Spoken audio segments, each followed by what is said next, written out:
Don express, आईना सच का।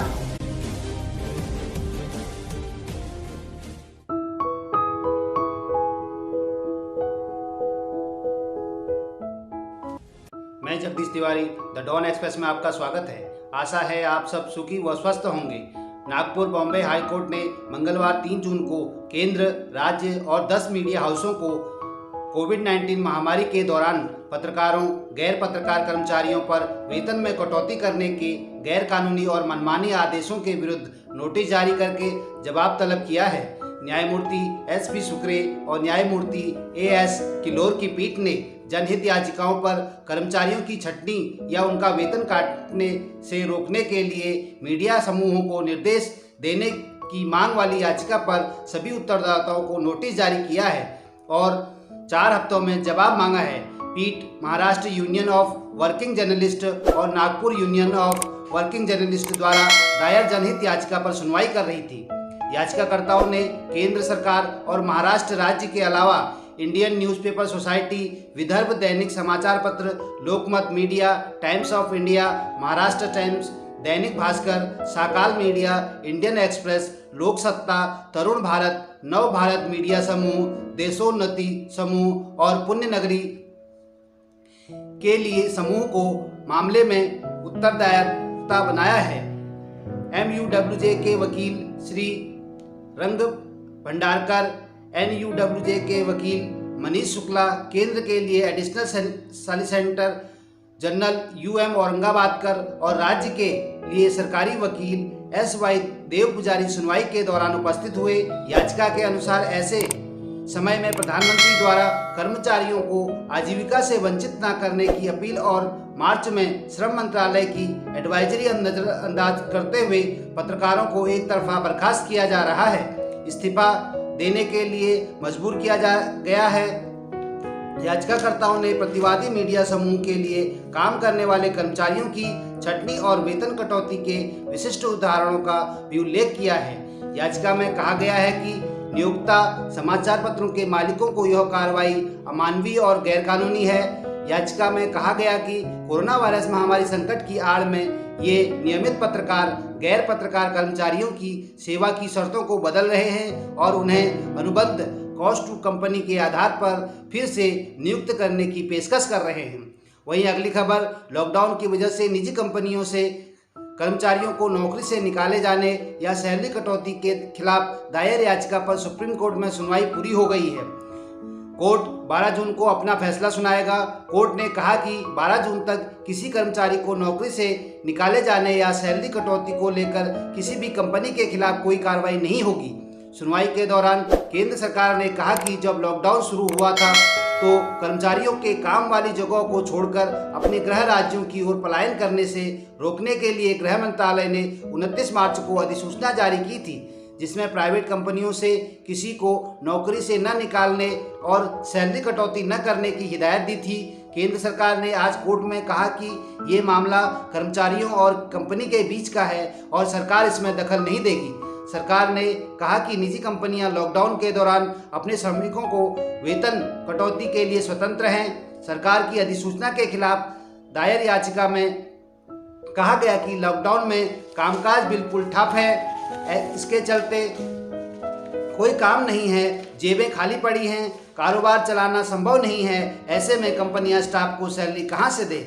वहीं अगली खबर, भारतीय प्रेस परिषद PCI के सदस्य BR गुप्ता ने यह कहते हुए अपने पद से इस्तीफा दे दिया कि वह मीडिया के लिए व्यक्तिगत या सामूहिक रूप से काम करने में असमर्थ थे, जो कि गहरे संकट में है। उन्होंने कहा कि PCI पर लगातार मीडिया और मीडिया पेशेवरों को प्रोत्साहित करने की जिम्मेदारी थी।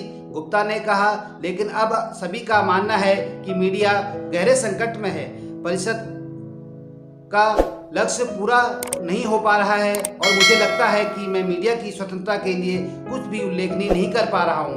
उन्होंने दावा किया कि PCI मीडिया का प्रतिनिधित्व करने वाली संपूर्ण इकाई नहीं है। वेतन कटौती और नौकरियां जाने का जिक्र करते हुए गुप्ता ने कहा कि मीडिया और मीडिया कर्मी सामाजिक, राजनीतिक और आर्थिक न्याय के लिए संघर्ष कर रहे हैं। गुप्ता 30 दिसंबर 2018 को पीसीआई के सदस्य बने थे। उनका कार्यकाल 3 वर्ष का था। पीसीआई के अध्यक्ष न्यायमूर्ति CK प्रसाद ने बताया कि गुप्ता का इस्तीफा अभी स्वीकार नहीं किया गया है। प्रसाद ने कहा, मुझे उनका इस्तीफा मिल गया है, मैंने अभी देखा नहीं है। वहीं अगली खबर, भारतीय सिनेमा जगत के दिग्गज फिल्म मेकर और स्क्रीन राइटर वासु चटर्जी का निधन हो गया। वे 93 साल के थे। बढ़ती उम्र के साथ उन्होंने अपनी होने वाली दिक्कतों के चलते उन्होंने इस दुनिया को अलविदा कह दिया। ऐसे में प्रधानमंत्री नरेंद्र मोदी ने उनके निधन पर दुख जताया है। प्रधानमंत्री नरेंद्र मोदी ने ट्वीट करते हुए लिखा, उनके निधन की खबर सुनकर वह दुखी हैं। उनके द्वारा किया गया कार्य बेहद शानदार और दिल को छू देने वाला है। इसके साथ ही उन्होंने लिखा कि सरल और जटिल भावनाओं के साथ साथ लोगों के संघर्षों का उन्होंने प्रतिनिधित्व किया है। इसके साथ ही प्रधानमंत्री ने उनके परिवार और असंख्य प्रशंसकों के प्रति संवेदना व्यक्त की। फिल्म छोटी सी बात और रजनीगंधा जैसी शानदार फिल्मों के लिए उन्हें जाना जाता है। Indian film and television directors के अध्यक्ष अशोक पंडित ने बताया कि उन्होंने सांताक्रूज स्थित घर में नींद में अंतिम सांस ली। यह फिल्म इंडस्ट्री के लिए बहुत बड़ी क्षति है। फिल्म उस पार, चितचोर, पिया का घर, खट्टा मीठा और बातों बातों में के लिए उन्हें जाना जाता है। बता दें कि बासु का जन्म राजस्थान के अजमेर में हुआ था। उन्होंने भारतीय सिनेमा में सराहनीय काम किया था। मुंबई के एक अखबार में कार्टूनिस्ट और इंस्टॉलेटर का काम करने वाले बासु के बारे में किसने सोचा था कि वो भारतीय सिनेमा को अगली पीढ़ी पर कदम रखने में मदद करने वाले दिग्गज फिल्म मेकर साबित होंगे। वहीं आज उनके निधन की खबर से इंडस्ट्री में शोक की लहर है। वहीं अगली खबर, काले जॉर्ज फ्लॉयड की पुलिस अफसर द्वारा हत्या के बाद अमेरिका में विरोध प्रदर्शन और आंदोलन पूरे उफान पर है। इसी बीच वाशिंगटन में लगी महात्मा गांधी की प्रतिमा को भी कुछ प्रदर्शनकारियों ने निशाना बनाया है। वाशिंगटन में लगी महात्मा गांधी की प्रतिमा को तोड़ दिया गया। इस पर डोनाल्ड ट्रंप प्रशासन ने माफी मांगी है और कहा है कि हम उनकी कड़ी निंदा करते हैं, ऐसा नहीं होना चाहिए था। महात्मा गांधी की ये प्रतिमा वाशिंगटन DC स्थित भारतीय दूतावास के सामने लगी है। इसका अनावरण पूर्व प्रधानमंत्री श्री अटल बिहारी वाजपेयी और अमेरिकी राष्ट्रपति रहे बिल क्लिंटन ने आज से करीब 20 साल पहले सन 2000 में किया था। वहीं अगली खबर, भारत और चीन के बीच पूर्वी लद्दाख में लगभग 1 महीने से चल रही सैन्य तनातनी के बीच राष्ट्रीय स्वयंसेवक संघ की पत्रिका ऑर्गेनाइजर ने अपने हालिया संस्करण में तियानमेन चौक पर लोकतंत्र समर्थकों के खिलाफ चीनी सेना की कार्रवाई को कोविड-19 संकट, हांगकांग में अशांति और भारत के साथ क्षेत्रीय विवाद के संदर्भ में याद किया है। पत्रिका के अनावरण पृष्ठ पर 1989 की घटना के दौरान उस चीनी छात्र की प्रतिष्ठित तस्वीर प्रकाशित की गई है जो तियानमेन चौक पर छात्रों के खिलाफ कार्रवाई के लिए आगे बढ़ रहे टैंकों के आगे खड़ा दिखता है। 1989 के छात्रों के प्रदर्शन के बाद से विश्व में चीन विरोधी भावना इस समय चरम पर है। यह दावा think tank China institute of contemporary national relation की एक आकलन रिपोर्ट का उल्लेख करते हुए किया गया है। उल्लेखनीय है कि 4 जून 1989 को चीनी सेना ने लोकतंत्र और प्रेस की स्वतंत्रता जैसी मांगों को लेकर बीजिंग के तियानमेन चौक पर प्रदर्शन कर रहे छात्रों और अन्य लोगों पर हमला कर दिया था। इस कार्रवाई में सेना ने टैंकों का इस्तेमाल भी किया था।